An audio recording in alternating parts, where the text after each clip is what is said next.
তাআলা জানিয়ে দিলেন কোন কওম, এখানে মুসলিম অমুসলিমের কোনো কথা আসেনি, কোন কওম অন্য কোন কওমকে নিয়ে তুচ্ছ তাচ্ছিল্য ঠাট্টা বিদ্রুপ উপহাস করতে পারবে না, মহিলারাও একজন আরেকজনকে নিয়ে না। এরপরে 2 আল্লাহ তাআলা জানিয়ে দিলেন ওয়ালা তানাবাযু বিল আলকাব, কেউ কাউকে মন্দ কোনো ডাক দিয়ে ডাকবে না, মন্দ কোনো উপাধি দিয়ে ডাকবে না।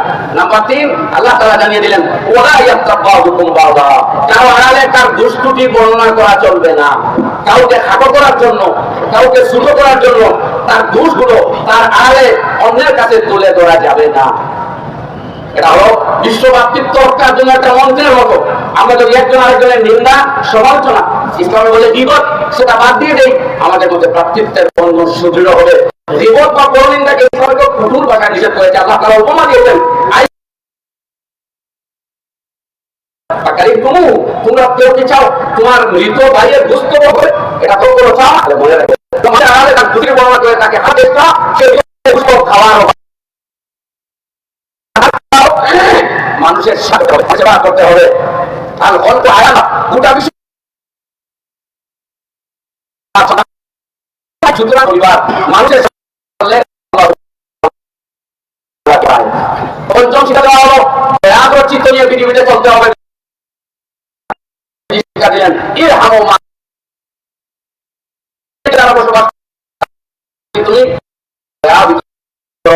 অনুগ্রহশীল হোক,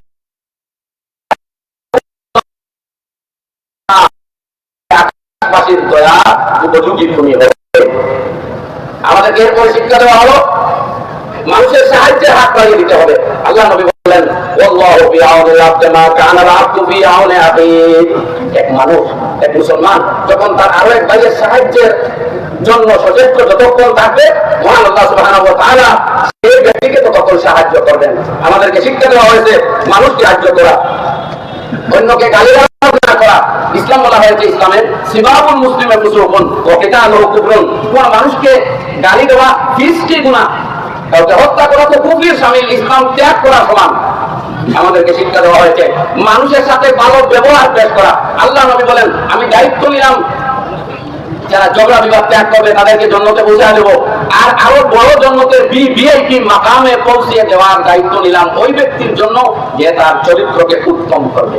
আল্লাহ নবী শিক্ষা দিলেন তাবাসসুমুকা আলা ওয়াজহি কারাকা সাদাকাতুন, তুমি সমাজের ভ্রাতৃত্ব আর মহব্বতের মেলবন্ধন তৈরি করার জন্য যেভাবে ভালো কাজ করাছো, আর তুমি জেনে রাখো তোমার আরেক ভাইকে দেখার পরে মুচকি হাসি দিয়ে হাসি মুখে তার সাথে অভিনন্দন জানানো, অভিবাদন করা, হাসি মুখে তার সাথে পেশ হওয়া তোমার জন্য সব। বন্ধুগণ, শেষ কথা বলি, আমরা এই পৃথিবীকে রক্ষা করতে হলে কোরআনের দেওয়া টিপস গুলো গ্রহণ করতে হবে। ভ্রাতৃত্বের বক্তব্য দিয়ে ভ্রাতৃত্ব কায়েম হয় না। আমাদের মধ্যে এই কোয়ালিটি, এই অভ্যাস, এই আমল, এই বৈশিষ্ট্য আনতে হবে, দুনিয়া ভ্রাতৃত্বময় হয়ে যাবে। দেখেন না বিশ্বনবী মুহাম্মদুর রাসূলুল্লাহ সাল্লাল্লাহু আলাইহি ওয়াসাল্লামের জীবনটাকে, যে মহিলা রাস্তায় টাকা নিক্ষেপ করতো, সে অসুস্থ হলে পরে আল্লাহ নবী তার ঘরে চলে গেলেন, মা তোমার কি হয়েছে? রাস্তা কেন নিরাপদ? টাকা নেই কেন রাস্তায়? যারা দাঁড়িয়ে দিল তাদেরকে মাফ করলেন, যারা টাকা নিক্ষেপ করলো রহমতের দোয়া করলেন, যারা তাড়িয়ে দিয়েছিল, বিতাড়িত করেছিল, প্রতিশোধ নিলেন না। শুধু প্রতিশোধের বিশ্বাসী ইসলাম হতে শিক্ষা দেয়নি। আর একটা দোষ রয়েছে আমাদের, যারা আমাদের উপর কর্তৃত্ব আছে, আমরা শুধু তাদেরকে দোষারোপ করতে চাই, নিজের আমলকে বোঝাতে চাই না। এই মর্মে আনাস বিন মালিক রাদিয়াল্লাহু আনহু কথা বলে আমি শেষ করবো।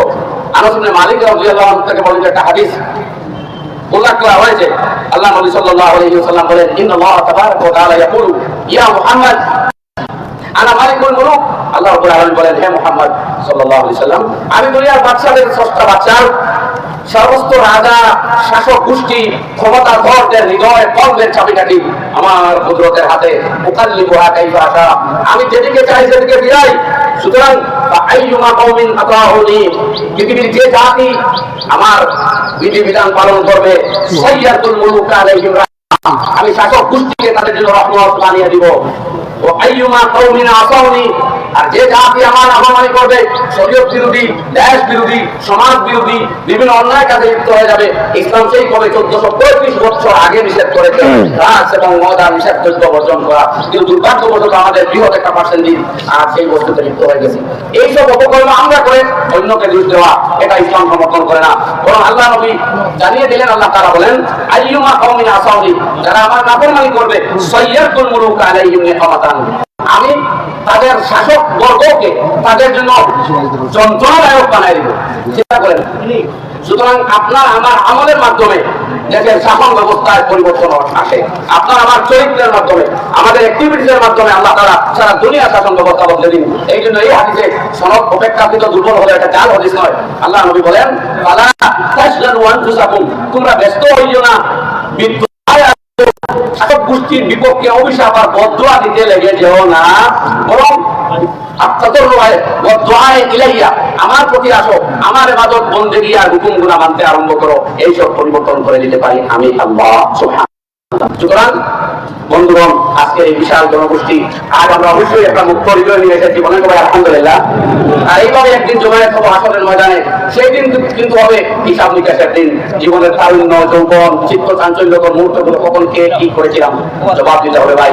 জীবনে মিটে দেওয়া হয়নি, জবাব দিতে হবে।